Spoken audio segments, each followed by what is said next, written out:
Brought to you by Biz Analyst by Khata Book.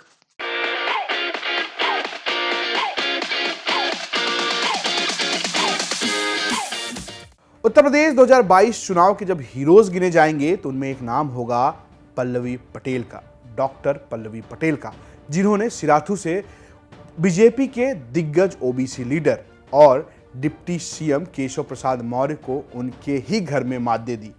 100, 200 या 1000 वोटों से नहीं, बल्कि करीब करीब 7000 वोटों से बड़ी हार दी है। लेकिन इन जो बड़ी हार है उसके बीच सवाल ये भी है कि आखिर पल्लवी पटेल हैं कौन। नमस्कार, मैं हूं रजत सिंह और आप देख रहे हैं यूपी तक। पल्लवी पटेल की बात करेंगे, उससे पहले हम बात करेंगे दो शख्सों की और उन शख्स के जरिए हम समझाएंगे आपको कि कौन है पल्लवी पटेल। पहला शख्स अनुप्रिया पटेल। अनुप्रिया पटेल मोदी मंत्रिमंडल में मंत्री हैं और उनकी जो बड़ी बहन है, यानी सबसे बड़ी बहन है, वो है पल्लवी पटेल। अब आप ये सोच रहे होंगे कि एक मोदी मंत्रिमंडल में मंत्री हैं और दूसरी बीजेपी के ही मंत्री को मात दे देती है। दरअसल दोनों की पार्टी अलग अलग है। एक तरफ जो अनुप्रिया पटेल है उनकी पार्टी है अपना दल सोनेलाल, और जो पल्लवी पटेल है उनकी पार्टी है अपना दल कमेरावादी। अनुप्रिया पटेल जो हैं वो सोनेलाल पार्टी की राष्ट्रीय अध्यक्ष हैं, जबकि पल्लवी पटेल कमेरावादी पार्टी की कार्यकारी अध्यक्ष हैं। चलिए दूसरी पहचान भी बताते हैं, दूसरे शख्स की भी बात करते हैं। दूसरे शख्स हैं सोनेलाल पटेल, डॉक्टर सोनेलाल पटेल, जो खुद कभी विधायक नहीं बन पाए, लेकिन उनकी एक बेटी सिराथू से डिप्टी सीएम केशव प्रसाद मौर्य को मात देती है और दूसरी बेटी की पार्टी उत्तर प्रदेश में नंबर 3 की पार्टी बन जाती है। वो मोदी मंत्रिमंडल में मंत्री भी है। लेकिन सोनेलाल पटेल से अपना दल है और अपना दल कमेरावादी क्या है, कैसे पल्लवी पटेल और अनुप्रिया पटेल अलग हैं, ये भी समझना जरूरी है। दरअसल सोनेलाल पटेल कभी मायावती के सहयोगी हुआ करते थे, काशीराम के सहयोगी हुआ करते थे। जब मायावती का वर्चस्व बढ़ने लगा तो उन्होंने अपनी पार्टी अलग कर ली। 1995 में लखनऊ में एक रैली के दौरान उन्होंने अपनी पार्टी के गठन की घोषणा की और पार्टी का नाम रखा अपना दल। जब तक वो रहे तब तक संघर्ष करते रहे, कुछ विधायक भी बने, लेकिन खुद सोनेलाल पटेल कभी विधायक नहीं बन पाए।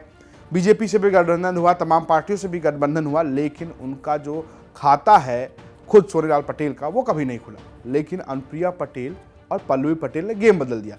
दरअसल सोनेलाल पटेल के निधन के बाद जो जिम्मेदारी है वो आ गई उनकी पत्नी कृष्णा पटेल के पास। वो राष्ट्रीय अध्यक्ष बन गई, अनुप्रिया पटेल राष्ट्रीय महासचिव बन गई और पल्लवी पटेल भी पार्टी की राजनीति में सक्रिय हो गई।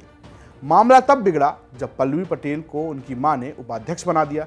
पल्लवी पटेल को उपाध्यक्ष बनाने के बाद विवाद इतना बड़ा हो गया कि पार्टी की दो फाड़ हो गई।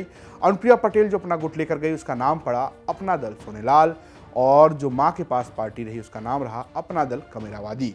और अब पल्लवी पटेल उसी पार्टी की कार्यकारी अध्यक्ष है। जब पार्टी टूटी तो अपना दल सोनेलाल के लिए तो एक तरीके से सितारा चमक गया। उन्होंने बीजेपी के साथ गठबंधन किया, 2017 में एक बड़ी पार्टी के तौर पर उभर कर सामने आई। लेकिन कमेरावादी के लिए दिन अच्छे नहीं रहे। 2019 में कांग्रेस से गठबंधन हुआ, तब पल्लवी पटेल के पति पंकज निरंजन ने फूलपुर से कांग्रेस के टिकट पर चुनाव भी लड़ा, लेकिन वो करीब करीब 32,000 वोटों से चुनाव हार गए। वहीं अनुप्रिया पटेल एक तरीके से शिखर पर चलती गई। वहीं पल्लवी पटेल की बात करें तो 2022 में उन्होंने एक तरीके से कमाल किया जब उन्होंने गठबंधन किया सपा के साथ और सिराथू से समाजवादी पार्टी के टिकट से, कमेरावादी के टिकट से नहीं, समाजवादी पार्टी के टिकट से मात दी केशव प्रसाद मौर्य को। लेकिन इसमें भी बड़ी बात यह है कि उनकी मां कृष्णा पटेल जो अध्यक्ष हैं, राष्ट्रीय अध्यक्ष है कमेरावादी पार्टी की, वो प्रतापगढ़ सदर से बीजेपी के नेता से हार गई। अब बात कर लेते हैं पल्लवी पटेल की निजी जिंदगी के बारे में। दरअसल पल्लवी पटेल जो हैं वो साइंस की छात्र रही हैं, उन्होंने पीएचडी की है। अगर हम बताएं तो उन्होंने सब्जियों और फलों के फंगस पर अपनी जो है पीएचडी पूरी की है। इसके अलावा वो कहा जाता है कि वो साइंस पढ़ने में आए, साइंस की अच्छी छात्र रही हैं। अनुप्रिया पटेल के बारे में ये है कि वो लेडी श्री राम कॉलेज से पास आउट हैं और वो इकोनॉमिक्स की अच्छी स्टूडेंट रही हैं। लेकिन इन सबके बीच एक और चर्चित चेहरा है, वो है पंकज निरंजन का। दरअसल पल्लवी पटेल के पति पंकज निरंजन को बताया जाता है कि वो काफ़ी सपोर्ट करते रहे पल्लवी पटेल का, और उनकी ही रणनीति पर एक तरीके से उनकी जो रणनीति है वो पार्टी में काफ़ी मानी भी जाती है। पंकज निरंजन की भी बात कर लें तो पंकज निरंजन जो हैं वह तो वैसे मध्य प्रदेश के हैं, लेकिन जो उनका गांव है, मूलतः गांव है, वो सिराथू ही है और पल्लवी पटेल जो है उनका ससुराल भी सिराथू है। ऐसे में जो नारा उछला था वो यही उछला था कि सिराथू के बेटे को आपने मौका दिया है, अब बहू को मौका दीजिए, यानी कि केशव प्रसाद को मौका दिया है, अब बहू यानी कि पल्लवी पटेल को मौका दीजिए। सिराथू की जनता ने इस बार बहू को मौका दिया है। पंकज निरंजन की बात करें तो ये भी बता दें कि बताया जाता है कि पंकज निरंजन का जो बैकग्राउंड है वो अखिल भारतीय विद्यार्थी परिषद से जुड़ा रहा है। अब जो बड़ी बात है वो ये है कि आखिरकार पल्लवी पटेल ने केशव प्रसाद मौर्य को मात दे दी है।